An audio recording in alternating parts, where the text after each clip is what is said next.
Hello students, how are you all? I hope you are fine. We are reading chapter 11, The Red Trap, written by Salma Lagerlof. And we have done two videos of this chapter already. And if you haven't seen those videos, I recommend you to watch those videos first and then this video. तो आइए हम start करते हैं। अगर पहले वाले videos नहीं देखें आपने तो पहले वो वीडियोस को देखें और फिर आप इस वीडियो को देखें ताकि आपको चैप्टर सही ढंग से समझ में आए। तो जैसा कि हमने इसमें 2 देख लिए थे और अब हम तीसरे पे हैं, तो जहाँ तक हमने इसको रीड आउट कर लिया था उसके आगे हम इसको ले जाने वाले हैं। तो without wasting time let's go there. तो हम वहीं पे चलते हैं डायरेक्टली। Let's starts now. अब स्टार्ट करते हैं। इसकी जो लास्ट लाइन है जो हमने पढ़ी थी उसको भी देख लेते हैं क्या है। He had come there to talk but only to warm himself and sleep. He had not come, sorry, कि वो नहीं आया था वहाँ पे बात करने के लिए। वो वहाँ पे कोई करने के लिए नहीं आया था, बल्कि वो अपने आप को गर्मी देने के लिए और वहाँ सोने के लिए आया था, क्योंकि दिसंबर का समय चल रहा था और सर्दी थी और वो भटक भी चुका था। तो उसे जो रेमसे जो आयरन मील है वही पास में देखी, जिसकी आवाज़ सुनते हुए वो वहाँ तक आ गया, नहीं तो वो अपनी पूरी उम्मीद खो चुका था। तो जब वो कारखाना उसे मिला तो उसे उम्मीद है कि चलो ठीक है कि मैं अपनी रात यहाँ गुजार सकता हूँ और कुछ खाने को यहाँ मिल सकता है। और आयरन स्मिथ की बात करें तो उसने उसके ऊपर कोई अटेंशन नहीं दिया और जो पेडलर है उसने भी कोई बातचीत नहीं की, क्योंकि वो वहाँ पे अपने आप को गर्मी देने के लिए और सोने के लिए आया था, ना कि किसी से बात करने के लिए। तो लेट्स अब हम इसको आगे बढ़ाते हैं। Let's go ahead. In those days, the Ramsojo iron mill was owned by a very prominent iron master whose greatest ambition was to ship out good iron to the market. देखो क्या कह रहे हैं, उन दिनों में जो रैमसोजो आयरन मिल है, ये आप भूलना मत, Ramsjo iron mill, the Ramsjo iron mill owned by a very prominent, prominent का प्रमुख, एक जो प्रमुख और मुख्य जो आयरन मास्टर है उसके द्वारा चलाई जा रही थी। उनका मतलब उसका मालिक कौन था, एक prominent iron master. Whose greatest ambition was to ship out good iron, और उसकी जो सबसे बड़ी एम्बिशन थी, सबसे बड़ी इच्छा अभिलाषा थी कि वो सिप आउट करे, कि मतलब कि डिलीवर करे, लोगों को दे, कैसा दे, अच्छा आयरन, अच्छा लोहा दे मार्केट में। He was both he watched both night and day to see that the work was done as well as possible, and at this very moment he came into the force on one of his nightly round of inspection। कि क्या कह रहे हैं, वो ही watched बहुत night and day, कि वो देखा करता था, वो निगरानी दिया करता था दोनों टाइम, चाहे रात हो चाहे दिन हो। और वो देखने के लिए भी आता था कि जो वर्क है वो अच्छी तरह से हुआ है या नहीं हुआ है, एज वेल एज पॉसिबल, जितना अच्छी तरह से हो सकता है उतना अच्छी तरह से हुआ है या नहीं हुआ है, ये निगरानी करने के लिए वो आया करता था। एट दिस वेरी मोमेंट, और इस क्षण, मतलब जैसा कि था वो आ चुका था वहाँ पे, आयर पेडलर था, वो तप रहा था। तो उसी समय जो है कौन आया उस समय, came into the forge, he came into the forge, वो कारखाने में आ जाता है, फोर्ज में आ जाता है। One of his Knightley round of inspection, कि वो जो रात का जो राउंड होता है इंस्पेक्शन का, जो वो इंस्पेक्शन करने के लिए आता है, उसी एक राउंड के तहत वो वहाँ पे आ जाता है। Naturally the first thing he saw was the tall ragamuffin who had eased his way so close to furnace that steam rose from his wet rags। Naturally, स्वाभाविक रूप से, जो पहली चीज़ उसने देखी वो क्या थी, एक टॉल, लंबा सा रगा मफ़िन। देखो मफ़िन होता है एक राउंड चॉकलेट केक, जो राउंड चॉकलेट केक होती है उसको मफ़िन कहा जाता है। तो उसने क्या देखा, एक लंबा सा बड़ा सा जो केक जैसा है, वो उसने देखा, जो who had eased his way so close, जो अपने आप को आराम दे रहा है अपने ही तरीके से, इतने नज़दीक फर्नेस की, कि जो स्टीम है, जो भाप है वो निकल रही थी उसके गीले कपड़ों से, क्योंकि वो गीला था या नमी थी या बाहर था, उसकी वजह से कोई गीलापन आ गया होगा। ठीक है, तो जब वो तपने लगा तो कपड़े सूखने लगे, सूखने की वजह से जो स्टीम थी उसके कपड़ों से वो निकल रही थी। ऐसा लग रहा था जैसे कि गरम गरम केक में से क्या निकल रही हो, स्टीम्स निकल रही हो। The iron master did not follow the example of the black Smith. Iron master ने बिल्कुल भी ब्लैक स्मिथ वाला एग्जाम्पल फॉलो नहीं किया। मतलब ब्लैक स्मिथ ने तो उसको अवॉइड कर दिया कि ठीक है तेरी मर्जी आए जहाँ पे बैठ, उस पर अटेंशन ही नहीं दिया। लेकिन जो ये आयरन मास्टर था इसने ऐसा नहीं किया, उसने बिल्कुल उसके ऊपर ध्यान दिया। Who had hardly design to look at the stranger, मतलब ब्लैक स्मिथ ने तो बिल्कुल भी स्ट्रेंजर के ऊपर ध्यान नहीं दिया था, बल्कि इस आयरन मास्टर ने दिया। He walked close up to him, वो चलकर उसके पास में गया, looked him over very carefully, और उसको बड़े ध्यान से देखने लगा। Then tore off his slouch hat to get a better view of his face. और उसने क्या किया, tore off his slouch head, और उसने उसकी जो स्लाउच हेड थी उसको हटा दिया, और ताकि वो सही ढंग से उसके फेस को देख सके, बेटर व्यू ले सके उसके फेस का। But of course but of course it is but of course it is you, nails all of. ये नाम ले रहा, जैसे उसने चेहरा देखा, अरे ये तो तुम जरूर निश्चित रूप से नील्स और लॉफ हो। ही सेड, उसने कहा, how you do look, how you do look, कि नील्स और लॉफ उसने नाम लिया, कि क्या करें, कि देखिए कैसे दिख रहे हो आप। The man with the rat trap had never before seen their own master at Ramsajo and did not even know what his name was।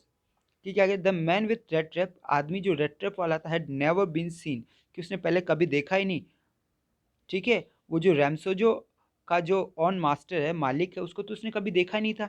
And did not even know what his name was, और यहाँ तक कि उसका नाम भी नहीं जानता था कि वो कौन, उसका नाम क्या है, कौन, रेड ट्रैप वाला man. But it occur to him, लेकिन उसके माइंड में ऐसा आया, that if the fine gentleman thought he was an old acquaintance, अगर ये जो सज्जन व्यक्ति मुझे कोई उसका पुराना परिचय समझ रहा है, अगर ये जो मालिक है रैमसोजो का, अगर मुझे कोई जानकार समझ रहा है, नॉन पर्सन समझ रहा है, एक्विटेंस समझ रहा है, he might perhaps so him a couple of kronor, तो हो सकता है कि वो उसके ऊपर कुछ कपल ऑफ क्रॉनर, कुछ पैसे दे दे। तो इसलिए वो जो पेडलर है वो चुप रहा, कुछ नहीं कहा। ठीक है, उसने अपनी जो कहने का मतलब है कि जो रियलिटी है वो शो नहीं की। Therefore he did not want to undeceive him all at once, और वो नहीं चाहता था कि वो अनडिसीव हो। देखो, डिसीव का मतलब होता है धोखा देना। ठीक है, डिसीव, इसमें से अन हटा दूंगा, डिसीव का मतलब धोखा देना, चीट करना। लेकिन अनडिसीव का मतलब क्या हो गया, कि रियलिटी लेके आना, सच बता देना, धोखा नहीं देना। और वो बिल्कुल भी सच उसके सामने नहीं लेके आना चाहता था एक ही बार में, क्योंकि वो चाहता था उसके ऊपर दया करके कुछ पैसे दे दे। Yes, god knows thing have gone downhill with me, और वो क्या सेंटेंस बोला, कि हाँ, ईश्वर ही जानता है कि मेरे साथ में कितना बुरा हुआ है, और मेरी जो परिस्थिति है वो कितनी डाउन हिल हुई है, और मैं कितना गिर गया हूँ मेरी परिस्थिति को देखते हुए।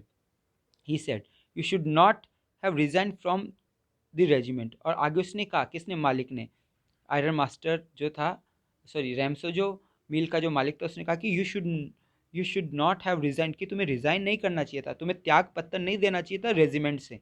सेड द आयरन मास्टर, किसने कहा, आयरन मास्टर ने। दैट वॉज द मिस्टेक, और यही तुम्हारी गलती है। If only I had still been in service, the service at the time, अगर मैं अभी भी, उस समय भी अगर सर्विस में होता ना, उस समय भी, तो it never would have happen, तो ऐसा बिल्कुल भी नहीं हुआ होता। तो it never would have happen का मतलब है ऐसा कभी नहीं हुआ होता, वो ये कहना चाहता है। Well, now of course you will come home with me, लेकिन कोई बात नहीं, अब तुम्हें निश्चित रूप से मेरे घर पे चलना होगा। To go along up to the manor house and be received by the owner like an old regimental comrade. That's, however, did not please the tramp। अब देखो, to go along up to manor house, अब वो mind में क्या चल रहा है कि मैनर हाउस जाना, मैनर हाउस का मतलब आयरन मास्टर के घर जाना या मालिक के घर जाना, कि मालिक के घर जाना और रिसीव करना, प्राप्त करना, कि क्या कह रहे हैं, रिसीव्ड बाय द ऑनर, और तुम चलो मेरे घर पे चलो और तुम्हें रिसीव किया जाएगा ऑनर की तरह, लाइक एन ओल्ड रेजिमेंटल कैमरेड, की तुम जैसे कि पुराने जो रेजिमेंटल कैमरेड, कैमरेड यानी साथी, कि तुम क्या हो, रेजिमेंटल के पुराने साथी, उसी प्रकार से तुम्हारा स्वागत किया जाएगा, तुम्हें रिसीव किया जाएगा अगर तुम कहाँ चलते हो, वहाँ पे चलते हो।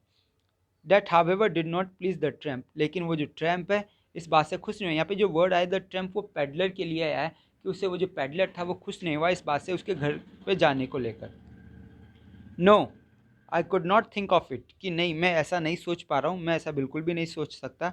He said, looking quite alarmed, वो काफ़ी अलार्म हो गया, काफ़ी सचेत हो गया, कि जैसे उसने घर जाने की बात की। ही थॉट ऑफ द 30 कॉर्नर, अब उसके माइंड में वो 30 कॉर्नर की बात आने लगी।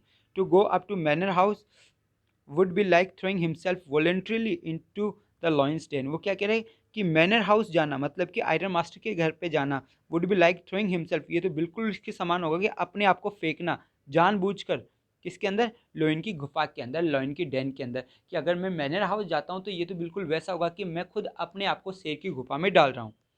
ही only wanted a chance to sleep here in the forge, वो तो सिर्फ और सिर्फ एक चांस चाहता था, अवसर चाहता था सोना, कहाँ पर, फोर्ज के अंदर, and then sneak away as inconspicuously as possible. और फिर वहाँ से वो स्नीक अवे हो जाना चाहता था, निकल जाना चाहता था चुपचाप, जितना जल्द, मतलब बिना किसी उसके षड्यंत्र के भी, कोई कॉन्स्पायरेसी ना हो, बिना षड्यंत्र के चुपचाप वहाँ से निकल जाना चाहता था।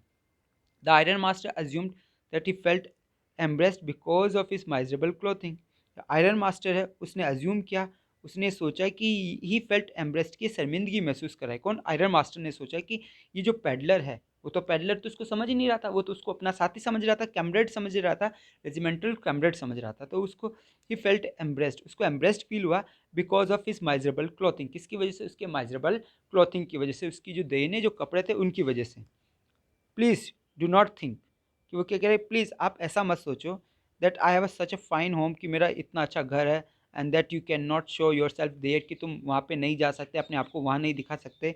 ही सेड एलिजाबेथ इज डेड, कि जो एलिजाबेथ है वो तो मर चुकी है, as you know already have heard, कि तुम ये बात तो पहले ही सुन चुके हो। एलिजाबेथ कौन है? उसकी wife. My boys are abroad, और मेरे जो लड़के हैं वो तो विदेश में। And there is none at home except my oldest daughter and my self.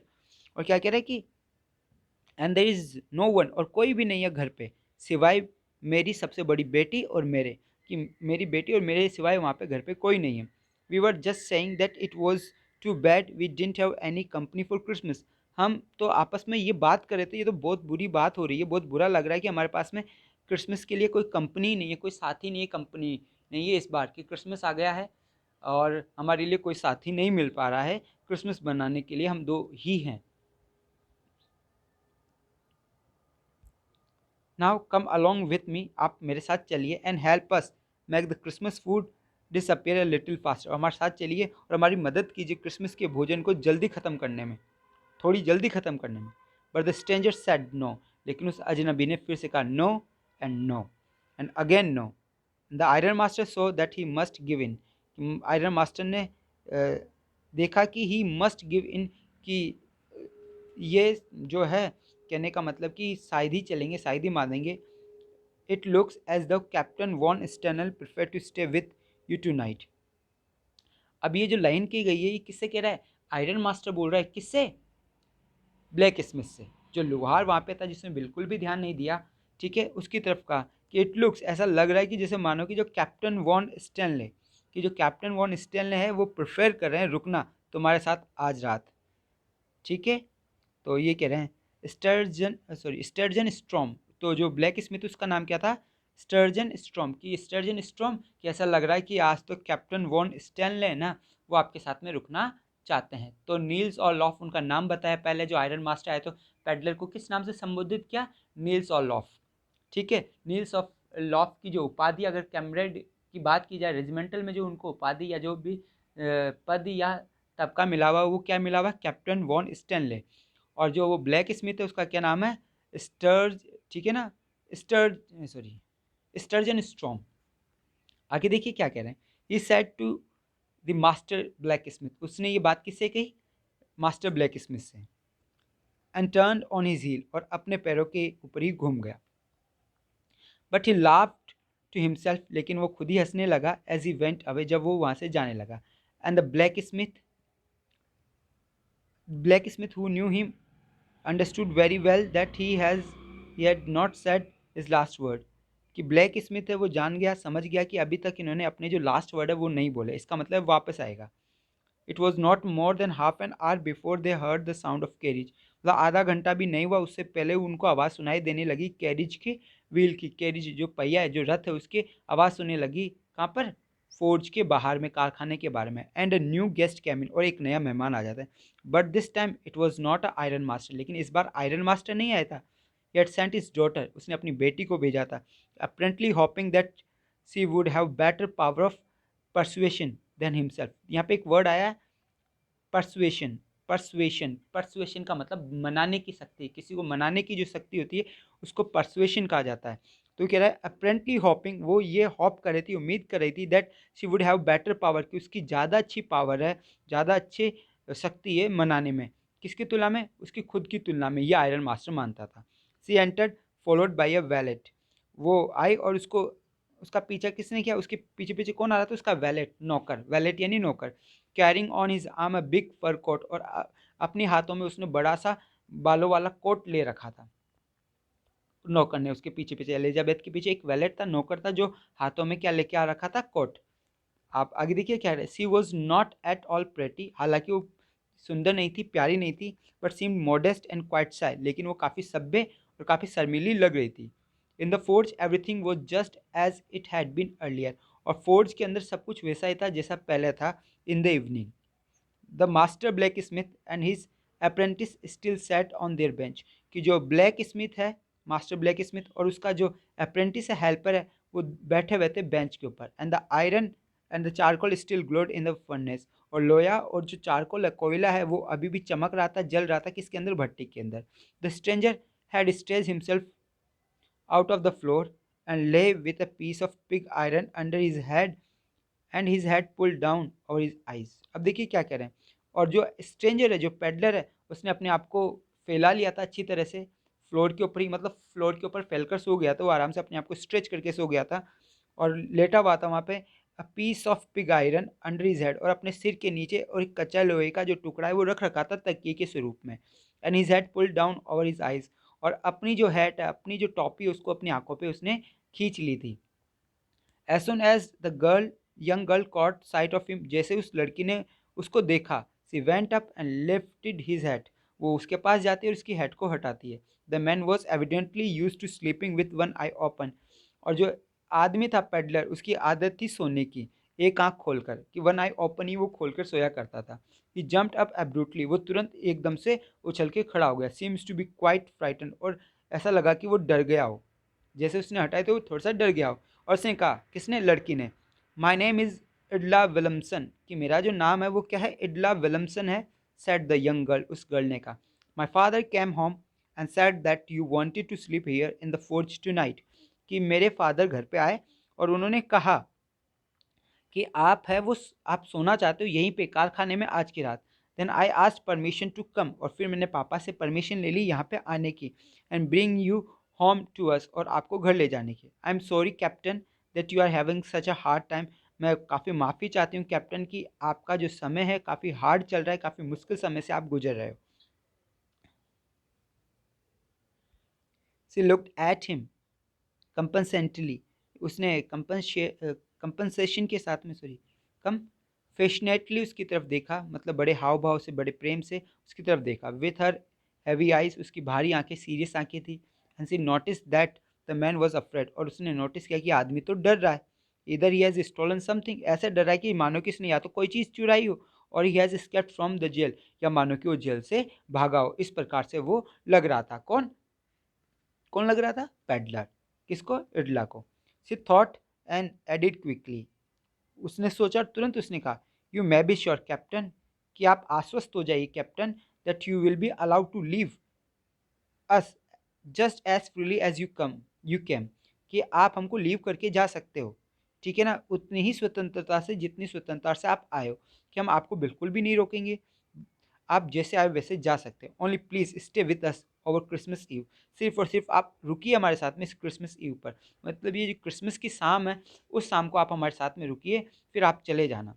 She said this in such a friendly manner, उसने इस फ्रेंडली मैनर में कहा, इस मित्रवत तरीके से कहा, that the rat trap peddler must have felt confidence in her, कि पेडलर को उसके अंदर कॉन्फिडेंस फील हुआ, आत्मविश्वास फील हुआ। It would never have occurred to me, और ऐसा उसे कभी भी प्रतीत नहीं हुआ, that you would be bother with me yourself miss, कि you would bother with me, कि आप मेरे को लेकर इतना चिंतित हो miss. He said, I will come at once, हाँ मैं आपके पास आपके साथ एक बार जरूर चलूंगा। He accepted the fur coat, उसने फर कोट को एक्सेप्ट कर लिया। Is the valet handed him with a deep वो, जो कि वैलेट ने उसको हैंडेड किया, अ डीप वो, मतलब झुककर नमस्कार करते हुए नौकर ने उसको वो कोट दे दिया। ठीक है डियर स्टूडेंट, और बाकी बचा जो है वो हम ये एक लाइन पूरी कर लेते हैं यहाँ तक, फिर हम बाद में लेंगे। थ्रू इट ओवर हिज रेग्स, अपने जो फटे पुराने कपड़े उसके ऊपर फेंक दिया, मतलब डाल लिया। And followed the young lady out to carriage, और उसके बाद में उसकी लेडी के पीछे पीछे वो कैरिज में चला गया। विदाउट ग्रांटिंग एस्नोइज the blacksmith so much as glance, without granting the एस्नोइज ब्लैक स्मिथ, कि यहाँ पे एस्नोइज लिखा हुआ है ब्लैक स्मिथ। जो ब्लैक स्मिथ था वो काफ़ी सरप्राइज था, वो देख रहा था कि मैं इसको कोई अनजान समझ जाते तो ये जानकार निकला मालिक का। ठीक है, तो सो मच एज ग्लेंस, और ग्लेंस के साथ में वो बड़ी मतलब कि उसकी तरफ झांकते हुए सरप्राइज से देख रहा था, मतलब उसकी तरफ बिना झांके हुए, उसे बिना परमिशन लिए हुए वहाँ से चल गया। कौन? पेडलर। तो बाकी जो हम आगे की वीडियो में लेंगे, यहाँ तक आपको समझ में आया होगा। Goodbye, take care your self.